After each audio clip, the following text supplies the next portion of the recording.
ইটালিতে নন IT background লোকদের জন্য আরেকটি আইটি জব হচ্ছে স্ক্রাম মাস্টার। আমি লাস্ট একটি লম্বা ভিডিওতে প্রোডাক্ট ওনার নিয়ে ভিডিও করেছি। আর আজকে আমি একটি শর্ট ভিডিও দিচ্ছি শুধু স্ক্রাম মাস্টার নিয়ে। যারা স্ক্রাম মাস্টার হতে চান অর্থাৎ নন আইটি ব্যাকগ্রাউন্ড থেকে এসে আইটি ইন্ডাস্ট্রিতে আইটি টিমকে লিড দিতে চান, তাদের জন্য আরেকটি রোল হচ্ছে স্ক্রাম মাস্টার। তো এই বিষয়ে জানতে চাইলে আমার চ্যানেল অবশ্যই আপনারা যুক্ত থাকবেন, সাবস্ক্রাইব করে রাখবেন। আমি খুব শীঘ্রই স্ক্রাম মাস্টার নিয়ে একটি ভিডিও দিব, যেই রোলটা আপনারা 2 থেকে 3 মাসের মধ্যে নিজেকে তৈরি করে যে রোলে অ্যাপ্লাই করতে পারবেন।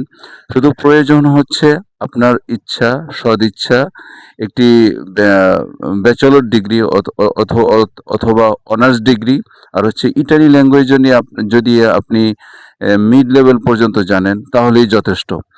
আপনার ল্যাঙ্গুয়েজ অলরেডি হয়তোবা জানা আছে, ডিগ্রিও আছে, শুধু আপনার একটি ট্রেনিং দরকার। সেই ট্রেনিংয়ের মাধ্যমে নিজেকে প্রিপেয়ার করে এই হাই পেইড জবে আপনি নিজেকে যুক্ত করে নিজের জীবন পরিবর্তন করতে পারেন। সুতরাং দেরি না করেই আমার চ্যানেলে সাবস্ক্রাইব করে আপনারা যুক্ত থাকুন। অলরেডি সেখানে অনেক ভিডিও দেওয়া আছে এই বিষয়ে। আমি জার্মানি, অন্যান্য কান্ট্রি নিয়ে ভিডিও করছি। সেম একই কথা। যেই রোলটা অনেকের স্বপ্ন থাকে যে আইটি কোম্পানিতে জব করবেন। কিন্তু আপনারা জানতেছেন না যে আসলে আমি নন আইটি ব্যাকগ্রাউন্ড হয়ে আইটিতে কিভাবে জব করতে পারি। তাদের জন্য এই ভিডিওটি মিস করা উচিত হবে না। তাহলে আপনারা দেখতে থাকুন। আবার পরবর্তী একটি ভিডিওতে দেখা হবে। আসসালামু আলাইকুম।